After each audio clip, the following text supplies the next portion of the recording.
New audio syncing method. Hi everybody, it's also Ashley and welcome to my YouTube channel. Today, I'm going to be talking about anime.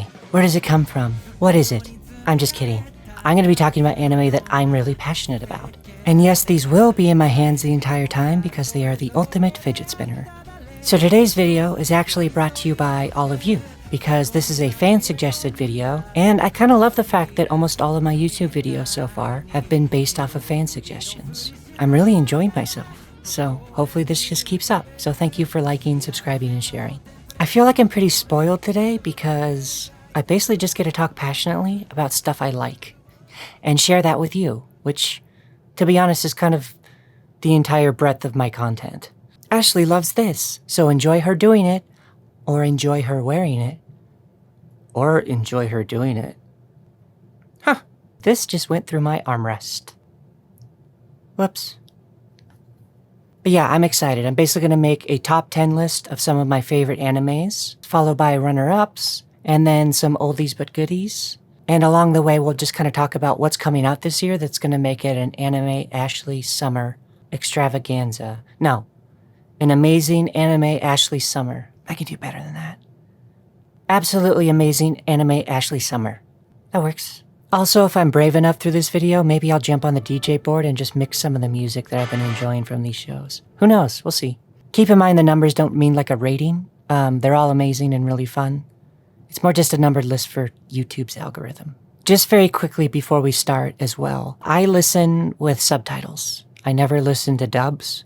That's just my preference. I'm not going to get mad at anybody who does one way or the other. Subtitles make me just focus in solely on the anime and nothing else. But also personally, I find the voice acting to be so much better and fit the tone of every series. But if you can't do that, still worth checking out. Okay, fine, I worked up the nerve. So let's get started on this list of absolutely amazing Anime Ashley Summer.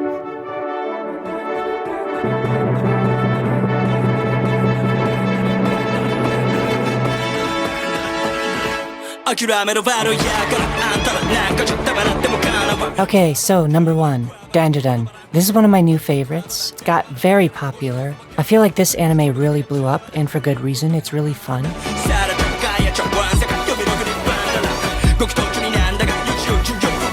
It's also one of the few times where I felt like I was actually watching an anime while it was coming out with people, and it was kind of like a community watch. There's a lot of people talking about it episode to episode, and I didn't feel like I was left behind or catching up 2 or 3 years later on something that most people have watched for a decade.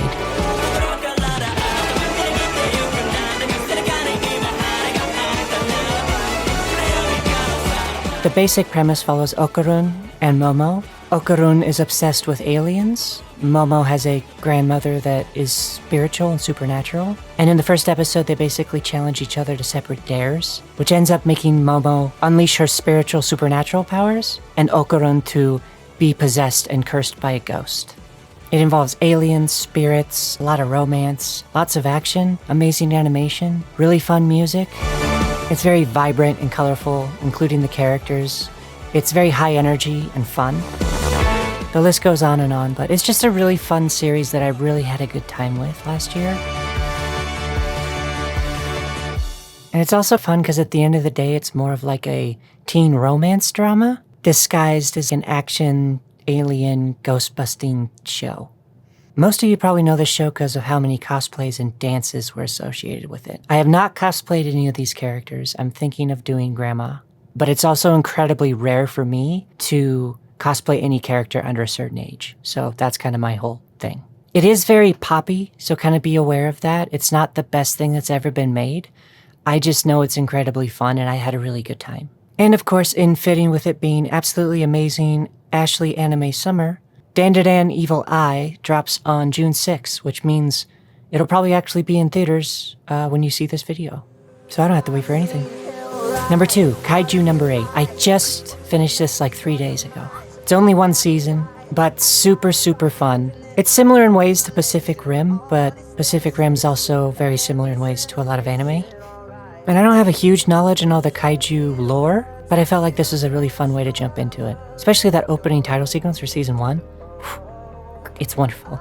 This series exists within a world of kaijus and monsters, and the defense force that fights them and takes them out. And we follow a kaiju cleanup man named Kafka, who's always wanted to join the force. And in an incident gone wrong, he ends up getting a parasitic kaiju in his body that turns him into an insanely powerful kaiju whenever he wants. It's a really fun show, and I really love the kaiju design.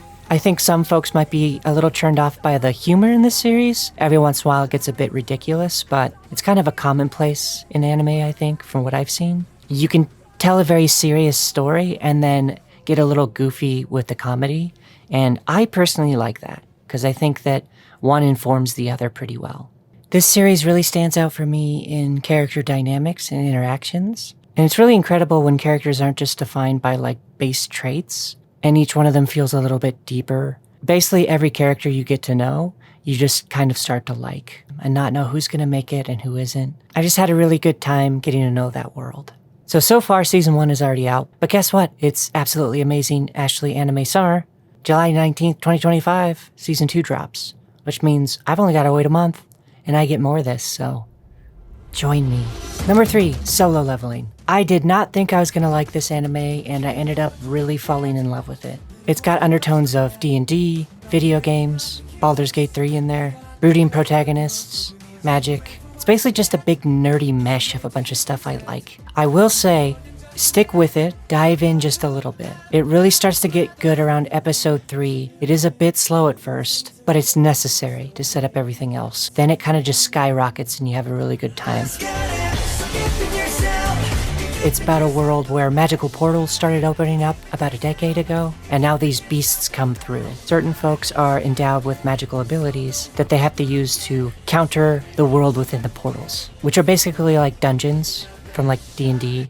Again, nerdy. The series follows our character Sung Jin-woo, who at the time is known as the weakest hunter in the association, and after a dungeon mission gone wrong, he's endowed with the power to level himself up via what someone would describe as like a D&D or video game leveling up process. And once that gets going, it is just a fun ride, and it dabbles into territory I never thought it would go into. I was actually comparing it to like Dune Part 2, where it starts to suggest that power ultimately becomes corruptible. It plays around with celebrity, what that means. It also touches on self-confidence compared to how other people see you. It's a really good time watching this meek but noble character suddenly get all of the power he could ever want and have to decide how to use that. It's really fun.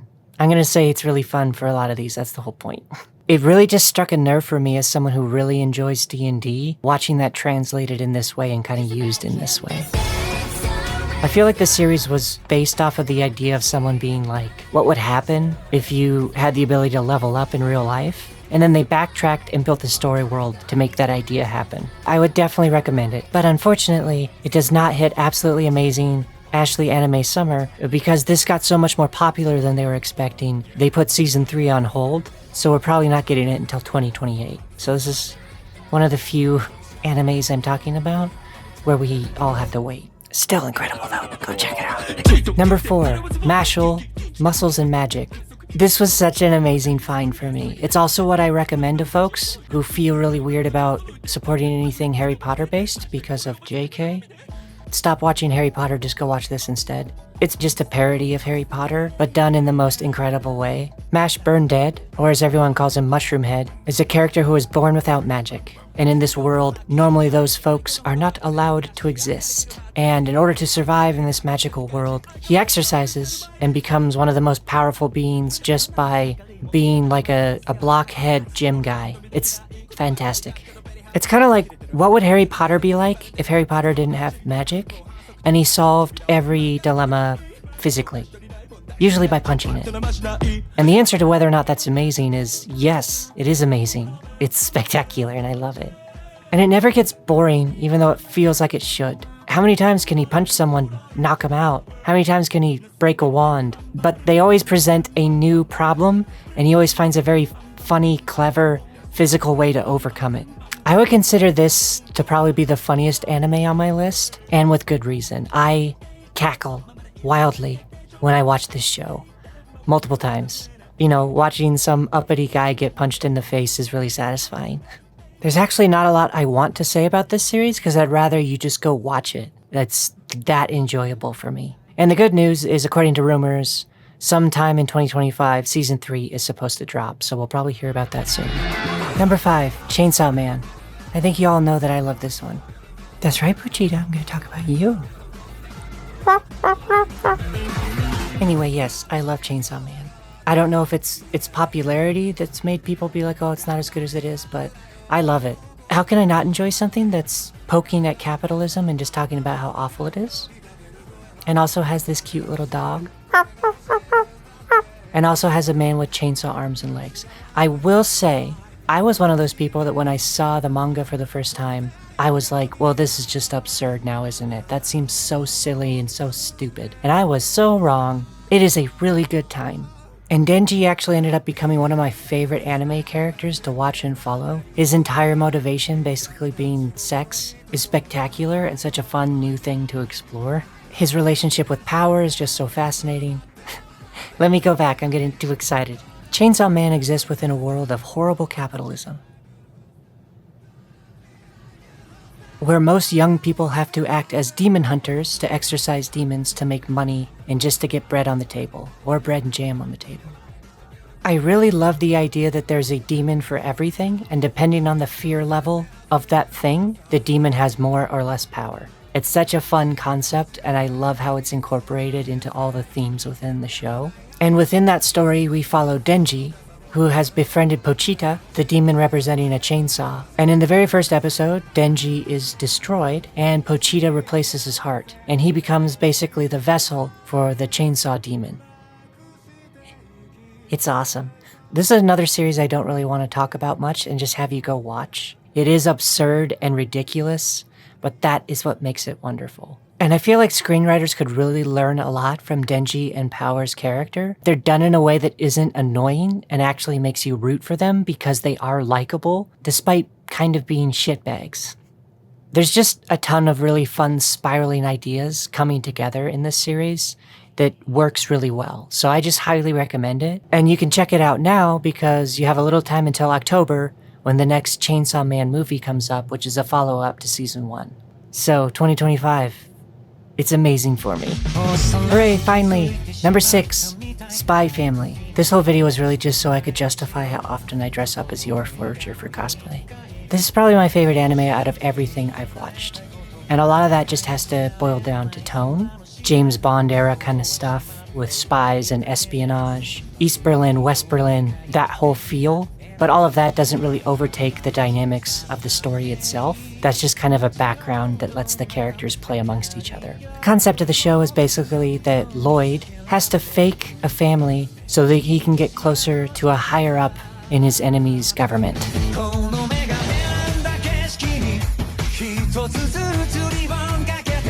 And in order to get close, he has to find a daughter, Anya, that he can use to get into the school system and eventually get to this guy. And to keep up appearances, he has to find a fake wife, Yor, to make his entrance into this prestigious school more acceptable. And eventually they adopt a dog to round out the family. That concept in itself is super fun, but the added layer makes it even better.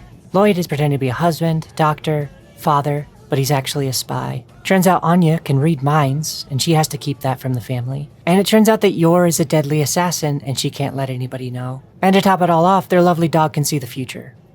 So you basically just have an entire family full of folks lying to each other, and it explores the dynamics of that set in the world that they've created. And that's a lot of setup, but it's just so good, all mixed together. This is one of my favorites, not just because of the fun character interactions, dynamics, espionage, action, a look into family dynamics and how that affects one another, a romance story, a fun comedy. But it's all of that combined into just the tone and feel and animation and art style, and it just all fits and meshes together so well.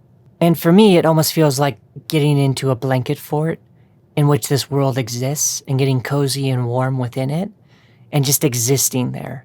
It's definitely an anime that lets me kind of shut out the outside world and just feel in it. And I was never expecting that from this show. I assumed so much before I watched this series of what I thought it would be, and it was nothing like that, which was a good thing. I was caught by surprise and in the best way possible. There were so many Yor Forger cosplays that it almost bothered me until I saw the series and I realized, like, no, She's badass, and I love this character. It's so fun.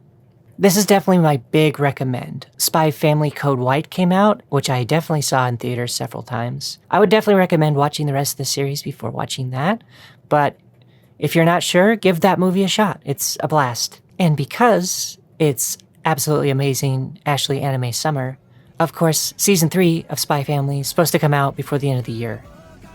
It's gonna be a good year. I'm gonna try something. Ready? How am I doing this? How am I doing this? I didn't know I could do this.